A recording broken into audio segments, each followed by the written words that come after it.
오늘 주시는 하나님 말씀은 창세기 11장 1절로 9절 말씀입니다. 창세기 11장 1절로 9절 말씀 제가 받들어 읽겠습니다. 온 땅의 언어가 하나요 말이 하나였더라. 이에 그들이 동방으로 옮기다가 신할 평지를 만나 거기 거류하며 서로 말하되 자 벽돌을 만들어 견고히 굽자 하고 이에 벽돌로 돌을 대신하며 역청으로 진흙을 대신하고 또 말하되 자 성읍과 탑을 건설하여 그 탑 꼭대기를 하늘에 닿게 하여 우리 이름을 내고 온 지면에 흩어짐을 면하자 하였더니 여호와께서 사람들이 건설하는 그 성읍과 탑을 보려고 내려오셨더라. 여호와께서 이르시되 이 무리가 한 족속이요 언어도 하나이므로 이같이 시작하였으니 이후로는 그 하고자 하는 일을 막을 수 없으리로다. 자 우리가 내려가서 거기서 그들의 언어를 혼잡하게 하여 그들이 서로 알아듣지 못하게 하자 하시고 여호와께서 거기서 그들을 온 지면에 흩으셨으므로 그들이 그 도시를 건설하기를 그쳤더라. 그러므로 그 이름을 바벨이라 하니 이는 여호와께서 거기서 온 땅의 언어를 혼잡하게 하셨음이니라. 여호와께서 거기서 그들을 온 지면에 흩으셨더라. 아멘. 네, 영화 중에서 그 아일랜드라는 영화가 있습니다. 제가 이제 전에 그 봤던 영화인데 굉장히 좀 많이 보고서도 놀랬던 그런 영화예요. 나중에 이거 반전이 있는 그런 내용인데 거기 보면은 지구가 이제 환경 오염 그리고 여러 가지 재앙으로 인해서 많은 사람들이 죽고 소수만 살아남았어요. 소수만 살아남았는데 이제 거기서 이렇게 좀 격리되어서 살아가는 사람들이 한 몇백 명이 나오는데 그 사람들은 이제 철저하게 이렇게 관리가 돼 아침부터 저녁까지 잘 때까지 관리가 되는데 먹을 것도 이제 제공이 되고 그다음에 뭐 운동 같은 것도 이렇게 하게 하고 이렇게 철저히 관리가 되는데 그 사람들이 이게 꿈이 있는데 그 꿈이 뭐냐면은 그 이 세상에 다 이제 세상에 오염돼 가지고 살 수 있는 데가 없고 여기 지금 있는데도 이제 제한된 속에서 살아가고 있는데 한 그 딱 한 곳 그 아일랜드라는 데가 있는데 거기는 그 모든 그 재앙으로부터 자유롭고 깨끗하고 좋은 나라다. 정말 그 천국과 같은 그런 나라다. 그래서 거기에 가는 게 그 사람들의 꿈이에요. 그래서 모든 사람들이 거기를 가고 싶어 하는데 아무나 갈 수 있는 게 아니고 추첨을 해요. 추첨을 해가지고 거기서 뽑힌 사람만 갈 수가 있는데 그런 공개적으로 추첨을 하거든요. 그러면 그 추첨해서 선택된 사람은 너무 좋아하고 많은 사람들이 그 사람을 축하해줘요. 그래서 그 사람이 이제 아일랜드로 간다. 근데 그 가는 것을 본 사람은 아무도 없어요. 근데 나중에 이제 알고 보니까 이, 이 여기 있는 사람들 수백 명의 사람들은 복제 인간이에요. 그러니까 다른 사람을 위해서 대신 자기의 신체 장기를 떼어주기 위해서 살아가고 있는 사람들. 근데 이 사람들은 자신이 복제 인간이라는 걸 모르고 있는 거죠. 근데 추첨을 통해서 아일랜드로 간다고 당첨됐던 사람들, 선택됐던 사람들은 어떤 사람이냐? 그 사람의 장기가 떼어져서 대신 진짜 실제로 살아있는 어떤 사람을 위해서 자기 장기를 내어놓고 죽게 되는 그런 운명인 거예요. 근데 이 사람들은 그걸 모르고 아일랜드로 가게 되면 너무 잘 됐다고 서로 축하해주고 그냥 그러는 거죠. 그래서 제가 그 영화를 보고서 충격을 많이 받았어요. 복제 인간이란 것이 정말 무서운 것이고 사람이 어떤 일까지 할 수 있을까 그런 생각을 하게 됐죠. 그래서 사람을 복제하는 것은 신의 영역에 도전하는 것이다 이렇게 얘기를 하잖아요. 그래서 하나님의 영역에 그 도전하는 부분 이것이 뭐 윤리적인 문제도 여러 가지 있고 그래서 지금 기술로는 복제 인간을 만들 수 있는 그런 상황까지 와 있다고 하는데 이걸 이제 엄격하게 하지 못하게 하고 있잖아요. 근데 뭐 언젠가는 복제 인간이 나오게 되겠죠. 지금 이게 실질적으로 이게 영화가 현실이 되는 그런 날이 있겠죠. 그래서 지금 이 복제 인간이 현대판 바벨탑이다 이렇게 표현을 하고 있잖아요. 그런데 오늘 우리가 이제 바벨탑에 대한 그런 내용을 같이 살펴보는데 오늘 본문에서 보면은 온 땅의 언어가 하나요 말이 하나였더라. 이에 그들이 동방으로 옮기다가 신할 평지를 만나 거기 거류하며 이렇게 나오고 있습니다. 여기서 동방으로 옮겼다는 표현이 나오는데 이제 동방은 지금 노아의 후손들이기 때문에 노아가 이제 머무른 곳, 노아와 그 가족이 머무른 곳 아라랏산에서 이제 동쪽을 이야기하겠죠. 동쪽으로 점점 이제 옮긴다는 그런 표현을 이야기하는데 단순하게 동쪽만을 이야기하지는 않습니다. 여기서 동방으로 이동했다는 표현은 단순하게 동쪽만을 이야기하는 의미가 아니고 하나님으로부터 점점 멀어지고 있다는 그런 표현입니다. 그래서 자신들이 하나님의 그런 그 세력으로부터 하나님의 하나님께서 이제 사랑으로 이제 붙잡아 주시는데 거기서부터 점점 멀어져서 내 마음대로 살고 싶은 내 뜻대로 하고 싶은 그 사람의 그 욕망을 표현한다고 볼 수가 있습니다. 그래서 그 사람들이 신할평지라는 곳을 만나서 거기서 정착하여서 도시를 건설하게 됩니다. 그리고 문명과 기술을 발달시키게 됩니다.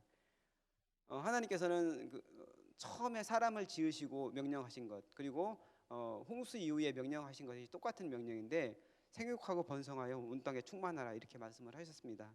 그래서 온 땅에 충만하기 위해서 서로 이렇게 점점 많이 낳고 그리고 충만해서 하나님 뜻 안에서 하나님을 예배하는 사람들을 곳곳에 이제 가득 차도록 하라는 그게 하나님의 명령인데 그 명령을 거부하고 사람의 중심이 돼서 내가 하나님 없이도 살아갈 수 있다. 우리끼리 하나가 돼서 뭔가를 이루자 이런 마음으로 이제 그곳에 모여 있게 된 것이고 그래서 도시를 건설하게 된 것입니다.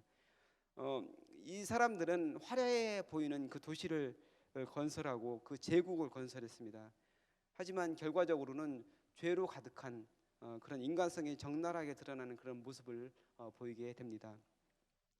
오늘 말씀에서 사람의 죄악 어떤 그것이 문제냐? 사람이 동방으로 이동하다가 신할평지를 만나서 거기서 도시를 건설하고 문명을 만들고 탑을 쌓는데 그 탑을 쌓은 것이 그 사람들의 탑을 쌓으면서 한 그 말 속에 그들의 죄악이 담겨 있는데 그것을 한번 살펴보고자 합니다. 그래서 4절 말씀에 보니까 또 말하되 자 성읍과 탑을 건설하여 그 탑 꼭대기를 하늘에 닿게 하여 그러니까 탑 꼭대기를 하늘에 닿게 하자. 하나님의 있는 그 보좌까지 우리가 올라가자 이렇게 얘기를 한 것이죠.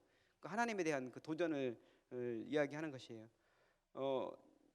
그 사람들은 홍수 이후에 사람들이 점점 이제 번성하게 됐지만 어떤 마음이 있었냐면은 홍수에 대한 그런 트라우마가 있었어요. 우리가 다시 홍수가 나가지고 또 세상에 물로 가득 덮치게 되면은 우리가 죽지 않을까? 우리가 살아남았지만 다시 옛날에 죽었던 그 사람들처럼 우리도 되지 않을까? 그런 트라우마가 있었어요. 그래가지고 여기서 탑을 쌓아서 하늘에 닿게 하자는 것은 어떤 비가 오더라도 우리가 죽지 않는 그런 것을 만들자 이런 이야기입니다. 그래서 물로 심판은 하지 않겠다고 하나님께서 분명히 이야기했잖아요. 그래서 무지개 언약을 주셨고 사람에게 약속을 주셨는데 그것을 온전히 신뢰하지 못한 거예요. 그래서 우리의 힘으로 하나님 필요 없다. 우리 힘으로 하나님께서 심판해도 우리 살아남아야지 이렇게 지금 얘기를 하고 있는 거예요. 그래서 결과적으로 하나님의 권위에 도전하는 그런 행위고 하나님과 같이 되고자 하는 그런 행위를 지금 하고 있는 것이에요. 이게 어떤 죄냐면 바로 에덴 동산에서 아담과 하와가 범죄했던 것, 뱀의 꼬임에 넘어가서 너희 눈이 밝아져 하나님과 같이 된다는 그 꼬임에 넘어가서 죄악을 범했던 그 죄를 동일하게 짓고 있는 겁니다. 그래서 하나님께서는 이것을 좋지 않게 보시고 악하게 보시는 것이죠. 그 다음에 두 번째로 어떤 죄악을 이들이 도모하느냐 그 뒤를 읽어보면은 그 탑 꼭대기를 하늘에 닿게 하여 우리 이름을 내고 이렇게 얘기하고 있습니다. 우리 이름을 내자. 이름을 낸다는 건 유명해진다는 것이죠. 자기들이 잘났다. 내가 이렇게 이런 일을 했지. 사람들로부터 우러러보는 그것을 받기를 원한다는 것이죠. 도시를 건설하고 높은 탑을 쌓고서 우쭐해져서 자기 이름을 온 천하에 드러내고자 하는 그 후손들을 통해서 우리 조상이 이런 걸 했었지 이런 걸 듣고 싶어하는 그런 마음이 있는 거예요. 그래서 문명과 과학기술을 이게 발전해서 그 어떤 것이라도 할 수 있는 그런 상황이 지금 사실은 우리 지금 현실에서 되어 있다고 볼 수 있는데 사람의 마음 깊은 곳에 그런 마음들이 있는 거예요. 내가 유명해져야지. 내가 이름을 높이고 다른 사람들을 위해서 내가 드러나야지. 내가 정말 사람들이 우러러보는 그런 존재가 되어야지 하는 그런 마음이 있는 거예요. 그 앞에 우리 그 10장에 보면은 노아의 세 자손에 대해서 자손 그 후손에 대해서 족보가 나오고 바로 앞에서 우리가 이제 살펴봤잖아요. 그런데 거기서 함의 후손 중에서 니무롯이라는 사람이 나옵니다. 그 니무롯이라는 사람은 최초로 도시를 건설하고 제국을 만들어서 그 제왕이 되었던 사람이 바로 니무롯이라는 사람입니다. 그래서 최고 지존의 위치에 올라간 사람입니다. 그렇게 되면 어떻게 됩니까? 많은 사람들이 우러러보게 되고 저분을 정말 대단한 사람이 이렇게 쳐다보게 되잖아요. 근데 이제 그 니무롯이라는 사람이 만든 그 제국은 어떤 사회냐? 계급 사회입니다. 강한 사람이 약한 사람을 누르고 소수의 사람들이 권력을 누리는 그런 사회가 바로 제국인 것이죠. 근데 하나님께서는 이런 제국을 만들려고 한 게 아니고 모든 사람들이 서로 평화롭게 평등하게 모든 사람들이 잘 살아가는 것, 이것을 하나님께 원하는 건데, 이 제국이라는 그런 사회 구조는 평등한 그런 사회가 아니고 억압과 착취가 일어나는 그런 곳이고 잘난 사람들이 잘 사는 그런 곳이 된다는 것이죠. 바로 그 니무롯이라는 사람이 만든 제국이 바로 그 최초로 그런 나라가 되었다는 것이죠. 그래서 사람의 마음속에 다른 사람을 억누르고 내가 올라가겠다는 그런 마음, 내가 유명해지고 내 이름을 널리 알리고자 하는 그런 마음들이 있다는 것이죠. 그런데 이것이 하느님 앞에 죄악이라는 것입니다. 그리고 세 번째로 어떤 게 문제냐? 우리 이름을 내고 온 지면에 흩어짐을 면하자, 이렇게 이야기하고 있습니다. 흩어짐을 면하자. 아까 제가 말씀드린 것처럼 하나님께서 사람에게 명령하신 것, 생육하고 번성하여 온 땅에 충만하라, 이렇게 명령하시는데 그 명령에 대해서 사람들이 순종하지 않고 반역을 한 거예요. 그래서 사람들이 하나가 되어서 하나님에 대해서 이제 반역을 한 건데, 우리가 흔히 뭐 하나가 되면은 뭉치면 살고 흩어지면 죽는다 이런 말도 있고 뭐 하나가 되는 것이 좋다고 생각을 하잖아요.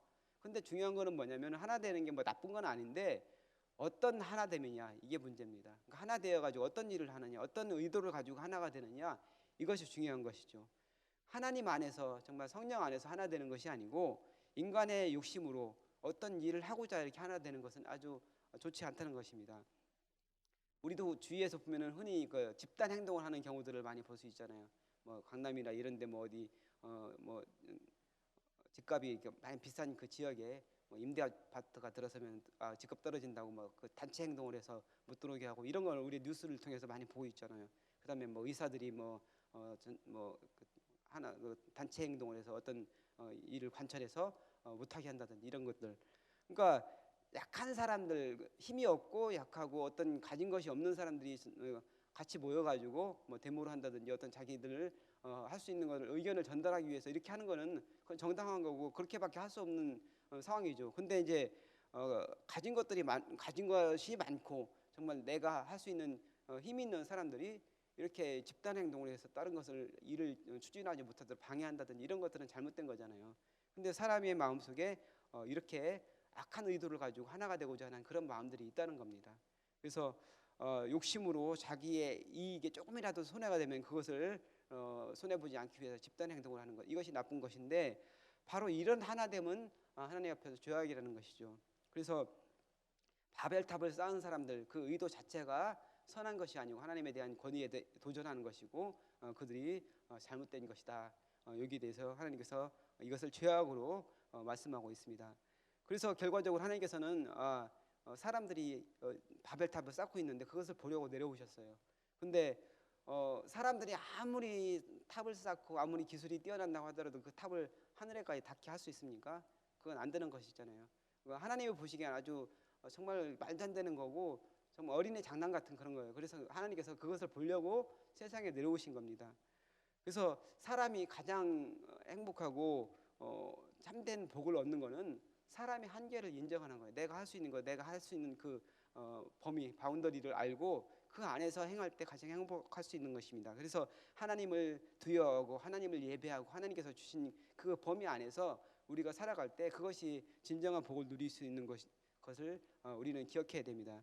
근데 하나님께서 그 사람의 그 교만된 마음, 하나님의 권위에 대해서 교만하는 그 마음을 보시고 내려오셨는데 하나님께서 교만을 가장 미워하신다고 말씀하십니다. 그래서 겸손한 사람을 높이시고 교만한 사람을 내리시고 허리를 꺾으시는데, 교만한 사람은 하나님께서 반드시 떨어지게 하시는데 마귀가, 악한 사탄이 하나님의 권위에 대해서 도전하고 하나님의 보좌까지 자기 자리를 높이려고 하다가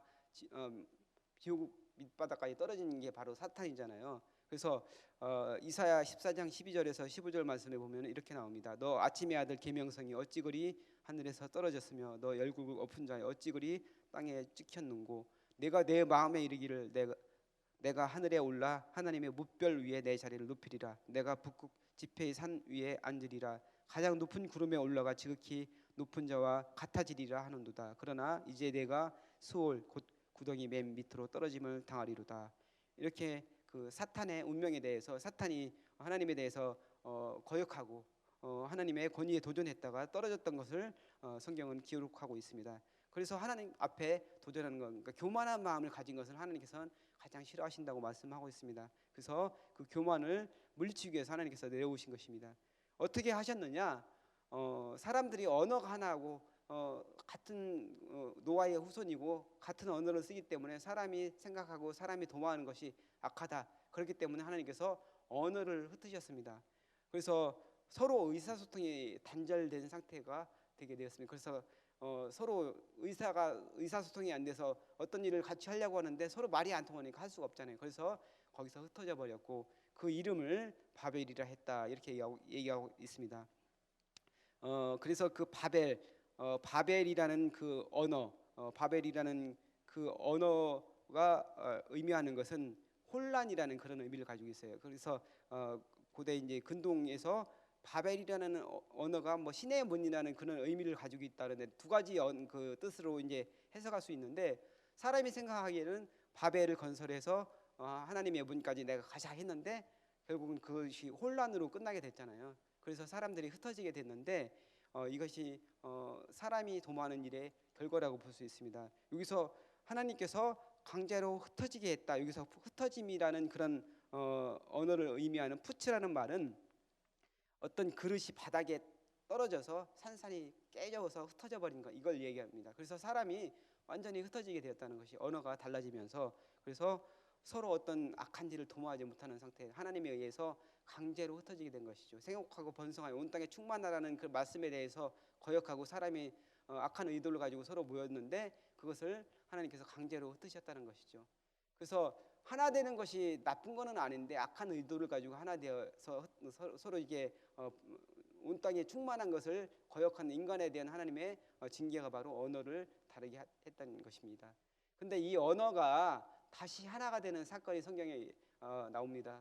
언제냐면 바로 오순절 성령 사건입니다. 성령 강림하셨을 때 그 당시에 예루살렘에 있던 모든 사람들이 서로 언어를 알아듣게 돼서 하나님께서 성령을 내려주셔서 성령이 임해서 서로 방언을 하니까 그 언어가 서로 다 통하게 되었어요. 하나님 안에서 하나가 되게 되었다는 것이죠. 그래서 하나님 안에서 우리가 하나가 되는 것이 정말 필요한 것이고 그것이 하나님께서 원하시는 것이라는 것이죠. 그리고 우리가 하나님께서는 온 땅에 충만하라 이런 말씀을 하셨는데 그것은 어떤 의미를 가지고 있느냐면은 하나님을 예배하는 사람, 하나님을 섬기고 하나님 뜻대로 살아가고 하나님 말씀대로 순종하는 그 사람들이 온 땅에 충만하여서 하나님 뜻을 온 땅에 행하는 것, 많은 사람들에게 선한 영향력을 미치는 것, 이것이 바로 하나님께서 원하시는 것이라는 거예요.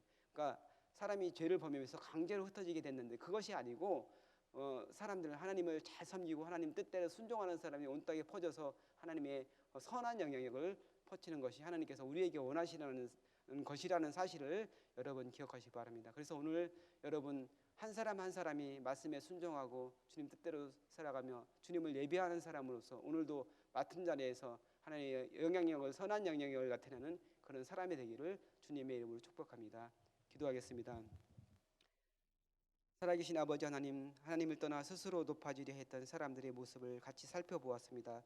악한 세상에서 그들이 잘 되는 것처럼 보이지만 하나님의 심판 아래 있음을 기억하게 하여 주옵소서. 성령의 인도하심을 따라 살아가며 세상에서 선한 영향력을 끼치는 사람이 되게 하여 주옵소서. 감사드리며 사랑 많으신 예수님의 이름으로 기도합나이다. 아멘. 오늘 다 같이 드리실 공동 기도문 제목 올려드립니다. 지금 들은 말씀이 내 삶으로 이어지게 하옵소서. 하나님의 말씀이 우리 삶으로라는 말씀을 붙잡고 담대하게 살아가는 2022년이 되게 하여 주옵소서. 코로나19 엔데믹 상황을 맞이하여 예배 및 신앙생활이 회복되게 하여 주옵소서. 동네 세매주 성경을 묵상하면서 우리 삶의 밑줄을 그으며 살아가게 하옵소서. 러시아 우크라이나 전쟁을 멈추시고 온 세상 열방에 평화의 복음이 선포되게 하옵소서. 공동 기도문의 기도 제목과 각자 기도 제목을 따라 기도하시다가 자유롭게 돌아가시기 바랍니다. 기도하겠습니다. 살아계신 아버지 하나님 감사합니다.